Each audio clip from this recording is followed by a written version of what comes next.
Hello my friends, hello Plague Brothers. This is GeneralJannis, and today in Chaos Tactics I'm looking at the death card, all the datasheets we have seen from the exhibition game last night, analyzing the first data output, crunching the figures for you, and looking if Mortarion is hitting like a wet noodle now.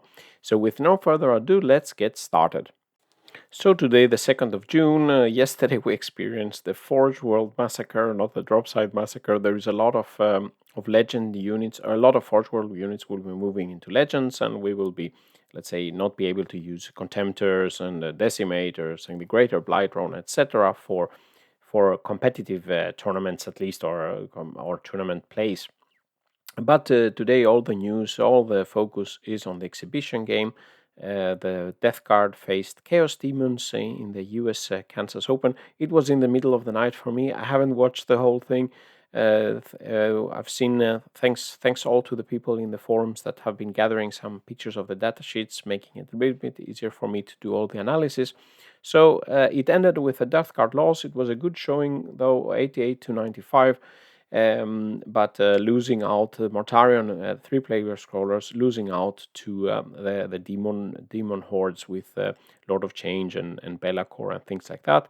So taking the major learnings from the army rules and general rules that we have seen, and then looking at Mortarion stats and damage output, the Plague Scroller, Lord of Violence, File Blightspawn, and Plague Marines and their damage output, and the Rhino.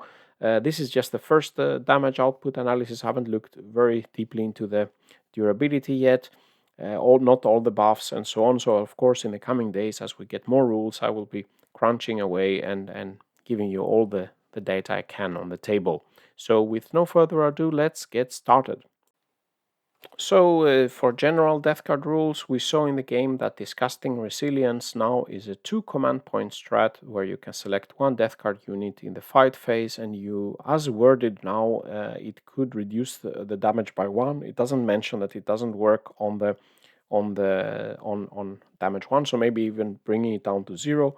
2 command points a bit expensive, and no indication that we get any other Disgusting Resilience overall. As we've discussed from the faction focus, we lost the Disgusting Resilience and didn't get much in return, a little bit of toughness on some models.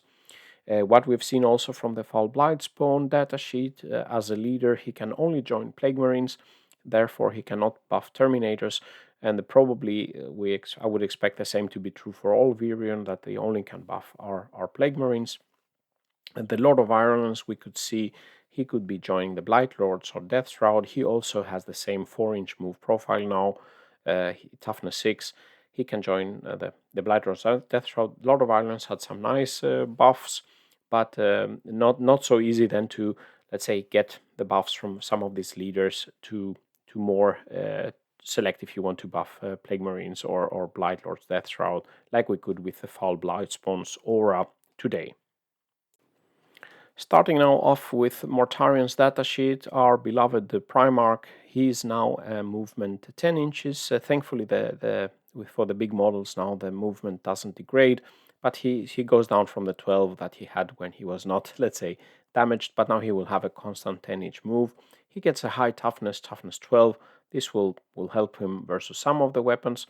Nice that he gets finally a save 2+, so the enemy needs at least AP -2 to bring him to do his invul save. He lost 2 wounds somehow, not enough with 18 wounds. Now he's only on 16 wounds, but he doesn't have the towering keyword, and therefore he can use obscuring terrain to hide.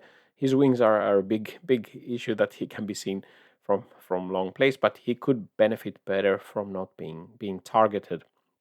He keeps the 5+ feel no pain. This is some good news for our Primarch, and he has a lot of nice buffs that also buff himself. So first of all is the Lord of the Death Guard, and all Death Guard units within 6 inches of him can ignore any or all modifiers to characteristics and to any roll or test made.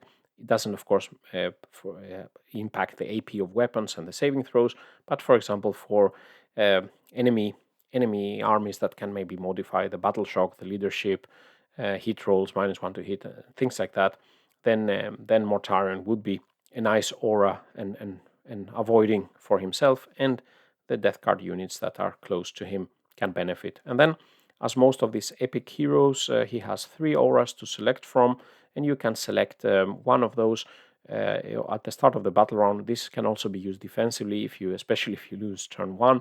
One gives a 6-inch aura for Miasma of Pestilence. It's a nice aura that gives cover save, and then Mortarion would also benefit from cover and vehicles and so on, because it just requires a death card unit.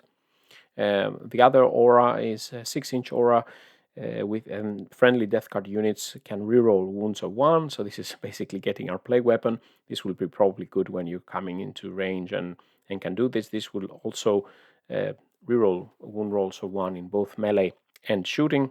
So that's quite nice buff for himself and other units. And then he also has a 12-inch aura to add 3 inches to contagion. So I don't know, that could be a bit situational. If you really need to add something to the contagion, I would assume Miasma of Pestilence something you should use, especially if the other enemy gets the first turn, and the reroll wounds when you come close by and you want to start dealing a lot of damage. The buffs are good, but if we look at his attacking profiles, he gets less number of attacks in melee. The silence is now only 5 attacks, hitting on 2s. It's a strength 14 now, AP minus 3, lost an AP, and the damage is no longer D3 plus 3, it's damage 4. So now you always get the lowest damage output as you had previously. But losing 2 of the attacks would hurt, and I'll show you in the next page his damage output. And then the sweeping profile is only, let's say, I'm saying only 15 attacks, strength 7, AP minus 1, damage 1. Previously we had 21 when he was not damaged, wounded. He gets a Rotwind melee shooting attack with blast and devastating wounds and lethal hits. So d6 plus 3 shots, and this is so he's getting a little bit more on the damage on the shooting, but as you will see in melee, he's not the power beast that he once was. So in this table, I've calculated Mortarion's damage output. As always in this table, you see the weapons and attacks he has on the as rows, and on the different columns you see a variety of targets, from the lowly Termagants or Guardsmen up to Canis Rex, through the Terminators and Blightlord Terminators, for example. Here, the commas, the numbers are the wounds dealt on average. The comma is just a decimal point, so please don't get confused by that. Starting off with his shooting attacks, we have the Rotwind and the Lantern. He can do some damage with the Rotwind, especially versus Chaff Infantry. He can also damage almost killing 1 Terminator with the devastating wounds and lethal hits. Help the Rotwind as a psychic attack. But when we come down to his silence, previously, if you were coming into close combat with something, you would almost guaranteed to kill a lot of big stuff. Now we see with his 5 attacks, attacking something like Terminators or Blightlords, you will be doing 5.4 wounds on average, only killing 1 and wounding maybe 2. Let's say that we give him the benefit of the doubt. He can kill 2 Terminators. It's not super high damage output. He will not longer melt things away. 8 wounds, 10 wounds against the Rhino, killing a Rhino but just barely. And looking at something like an Armiger or an Imperial Knight, he will only be doing 8 wounds here, 8-9 wounds. Previously, when Mortarion came into close combat with a big knight, he would be just cleaving him in half and taking his lunch money. Now he's not the powerhouse he once used to be. And the sweeping attack, not really very, very interesting, only versus the lowliest enemies with let's say Termagants and things like that, or Necron Warriors. You would benefit from this sweeping profile. So really for Mortarion is no longer, as I can see it, melee beat stick. The last 2 rows, you can see if he adds if he selects the aura to get reroll ones to wound, you get a little bit more damage output from his damage. But again, from 5.4 wounds on Terminators to 6.1 wounds doesn't really change the whole thing. Of course, you should try to use this reroll ones to wound here. And if I look at if he's fighting Abaddon or if he's fighting Gilliman, he can only do, let's say, with a strike, with a silent strike, as a baseline. He can only do 6 wounds to Gilliman and 7 wounds to Abaddon, so it's not really easy for him to take out big targets anymore. Moving on to the Plague Bear Scroller datasheet, we have the updated profile, toughness 10 now, and movement 10 inches, a bit higher than today. That's good. Nice that it also gets a 2+ save, and keeping its 5+ invul save. It's still 12 wounds. It lost discussing resilience, of course, as everything. And the entropy cannon, it lost range, 24-inch range for the entropy cannon, the strongest weapon, strength 10. But only 24-inch, and the damage going from a more a nicer D3+3 to D6+1, so it will be more swingy to do, and the AP going down to AP -3. The mortar we have previously seen in the faction focus.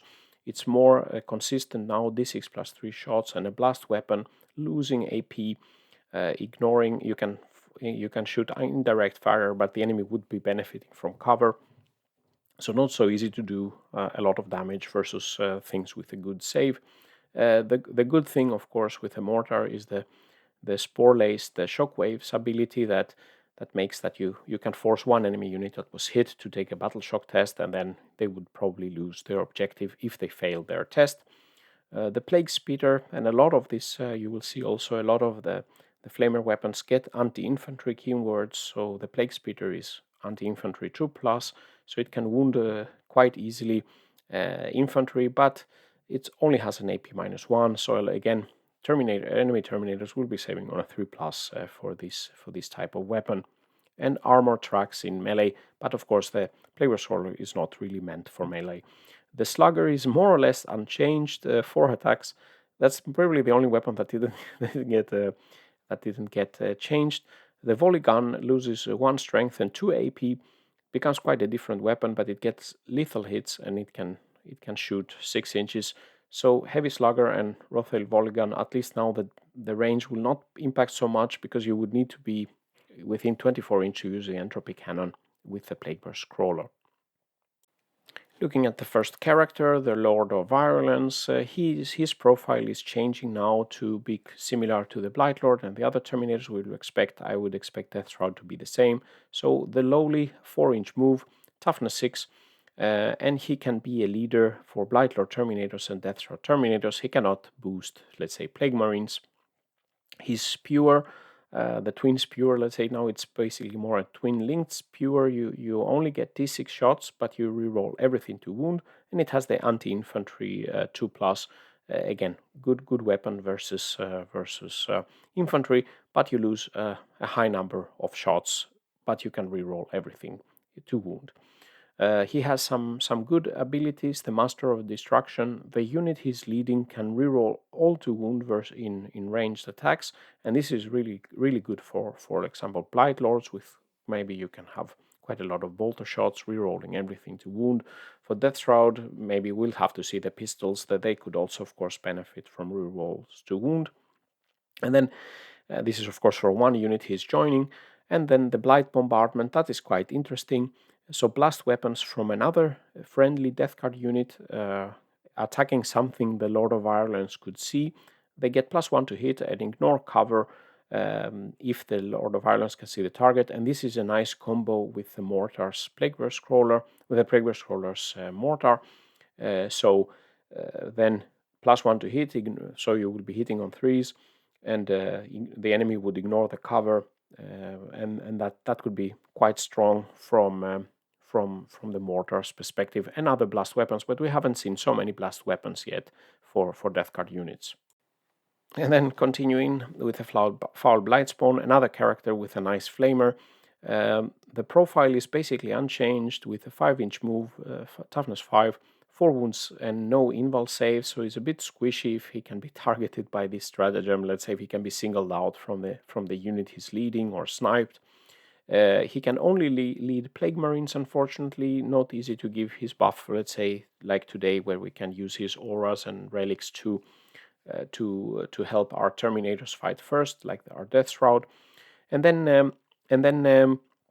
the unit he leads gets the fight first ability, and therefore, as the rules are written today, if your enemy charges you, they get fight first, but you as a defender also get fight first, and you get to select the first unit. And it's a pity that this ability cannot buff our Terminators in melee. It also says in the rules that as a Virion, he can be added as a second leader to a Plague Marine squad. It's probably a normal Chaos Lord or Malignant Plaguecaster can be, let's say, the first leader, and then you can add a Virion on top, bringing the Plague Marines up to 10 plus 2 leaders. And his sprayer also gets the anti-infantry 2 plus ability. Now summarizing for the Plague Scroller, the Lord of Violence, and the Foul Blightspawn, their damage output, we have basically not a smorgasbord of damage, not very high damage overall. I think if we look at the Plague Scroller's weapons, the Entropy Cannons, it can add some anti-vehicle capabilities, but 2 shots with the Entropy Cannon on a Rhino would be doing 4 wounds on average. Not super strong damage output here with no further buffs. The plague speeders could be adding some damage against infantry with a 2 plus from 12-inch range. Here I'm assuming that he gets 2 d6 shots with 2 speeders, so he can do killing maybe 1 intercessor and wounding 1 terminator. And the mortar, it's more of a anti-infantry type of weapon, and maybe the main effect is that you can force some units to do the battle test, but it's not like you can just bring down enemy vehicles very easily with a Plague Burst Crawler. The Slugger and Volley Gun are a bit, as they are today, not a lot of secondary damage, not the primary weapon. And if we look at the Lord of Violence with his twin Plague Spewer and the heavy Plague Fist, both the Plague Fist having lethal hits in melee, but only hitting on a 3+. He would be doing, let's say, 1 wound, firing on Terminators. Shooting on Terminators would be doing 1 wound with a Spewer and 2 wounds with a heavy Plague Fist in melee. So the Lord of Violence could kill 1 Terminator with 1 round of shooting in melee. And we see the Foul Blightspawn. He can also do some damage, almost killing 2 intercessors with his Flamer. But all in all, nothing that you just fall down from your seat with high damage here. And then maybe the favorite unit, the Plague Marines, and the Plague Marines datasheet here. Their profile is basically as we have today: 5-inch move, 5 toughness, 3+ save, 2 wounds. They get objective control 2 as the arrow troops we have seen, and a nice leadership of 6+. Their remorseless ability gives them +1 to the battle shock tests if they are near an objective. The gear options are you still can have a 5 up to 10-man squad, and the weapons seem to have been simplified. For melee weapons, we only have three different types. We have the heavy plague weapon that probably will include the power fist, the flail, and the cleaver. Those are -1 to hit, so 4+ to hit, strength 8, AP -2, damage 2, like the new, let's say, power fist profile. Then we have bubotic weapons. I would assume that would be the axe, the mace, etc., like the demonic blade for the champion. This is damage 1 weapon, AP -2, but it has 4 attacks with the bubotic weapons. And the plague knives, which is the standard weapon. They lose the AP we got last edition, so AP 0 only for the plague knives. That's a pity, but 3 attacks instead of 2 attacks with the plague knives. The shooting weapons, pretty much the same weapons as we have today. A lot of loss of, let's say, AP all over the board, but most of the weapons have gained the lethal hits ability, being able to auto wound, but the loss of AP, of course, makes it easier for the enemy to make their saves. And then the flamers, again, the Plague Belcher and the Plague Spewer get anti-infantry. The Plague Spewer, anti-infantry 2+, the Plague Belcher only anti-infantry 4+. And with the new Overwatch rules, maybe we will see many more flamers on the tables. And in this table we have the Plague Marines damage output. From first we have all the shooty weapons, and the one that mainly stands out is the Plague Spear, and this is quite interesting versus infantry. So we see that we get the best damage output versus the chaff infantry, but also terminators and things like that we get with the Plague Spear. Only one wound against Terminator, regardless if they are Space Marine or Blight Lords here. The Blight Launcher, previously maybe the best weapon overall. Now with the loss of the AP, not so much damage versus the Intercessors or the Terminators. The Terminators will be saving on a 3+, the Intercessors on a 4+. So not as strong a weapon as it was before. The Meltagun can do a little bit of damage, but you have to come close for vehicles. But Strength 9 doesn't really cut it with a big Toughness 10 and Toughness 12 enemies. The Plasma Gun, if you come close with 2 shots and Overwatch, it could be a good, Supercharge, it could be good anti-intercessor weapon, but again, you have the hazardous rule, so you could be losing your guys after shooting. And then in melee, we have the Plague Knife, and then we have the Bubotic weapons and the Heavy Plague weapons. With the lethal hits, they can do some damage, mostly versus infantry, not super strong versus vehicles, as you can see on the table. And then finally, as an example, I looked at the datasheet gear options, and you could equip a melee specialist Plague Marine. We don't know the points yet, of course, guys, but we could see that you could have, in a 10-man squad, you could have 5 heavy weapons, 1 for the champion and then 4 for the normal Marines, and then 4 bubotic weapons and 1 with a knife. This would be doing the damage you can see on the bottom line. So 9 wounds on Terminators, 3 kill Terminators in melee here, 7 to 8 wounds on Imperial Knights. Can do something, but this is a full squad of 10-man Plague Marines. And if you add maybe some of the other characters, that you could give them some rerolls and things like that. But yeah, so you can do some damage, but it requires a very big squad of Plague Marines. Finally, the Rhino datasheet. So it gets a self-repair now for 1 wound, and similar profile as we saw for the Loyalist Rhino with toughness 9 and 10 wounds and a 3+ save, 12-inch move. There is no longer combi melta, so now it's basically a combi weapon that is more anti-infantry. But the most important thing is that the infantry capacity is 12 Death Guard infantry. So 12 is much better than the 10 we have today. So this means that we can take a full 10-man Plague Marine squad with their leader and the secondary Virion leader. That's a nice combo to be able to go in the Rhino, and the Foul Blight spawn in the Rhino could be shooting out with his plague sprayer. Terminators, Poxwalkers, Cultists are not allowed on the Rhino, so this is basically a Plague Marine transport only. And 2 Plague Spears or things like that could be shooting out from the Rhino. Reaching to the summary and final thoughts, I think this is the first analysis of the shown datasheets from the exhibition battle. There is still a lot of rules we don't know. More analysis to come on the channel, including more of the buffs and durability and combos, etc., as more rules are getting revealed. But we can see already now that, for example, Mortarion, to me, seems to become more of a buffing figure than a melee beat stick. There is a loss of disgusting resilience that will impact our durability. Not many units so far we have seen have very good anti-vehicle capabilities. So far, only Mortarion could take out a Rhino. Some better saves for Mortarion and Plaguebear Scroller will help our durability get into 2+. Lord of Violence seems to have some nice synergies with the Plaguebear Scroller, and also nice buff for a big unit of Terminators. The leaders, we have a bit limited option as we see of what units the HQ, the characters can lead. Lord of Violence, Lord of Contagion would only be able to join Terminators as it seems, and the Virion seemed only to be able to buff our Plague Marines, getting us a little bit less options to deal with. So this concludes my first analysis and my first thoughts.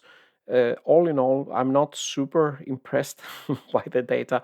I'm trying to be a bit optimistic, but I think that in combination with the slower move for some of our stronger units, I think it will be making us more difficult to contest the games.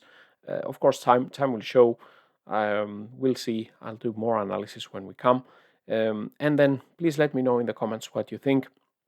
If you want to discuss further, please visit the Discord channel. If you want to support my efforts, I hope you understand that it takes time to do all this analysis and provide all this data. If you want to support this effort, please visit my Patreon page or become a YouTube member. And as always, very big thanks to all my patrons and YouTube members for your invaluable support. So with these words, GeneralJannis signing out. Stay safe out there, and bye-bye.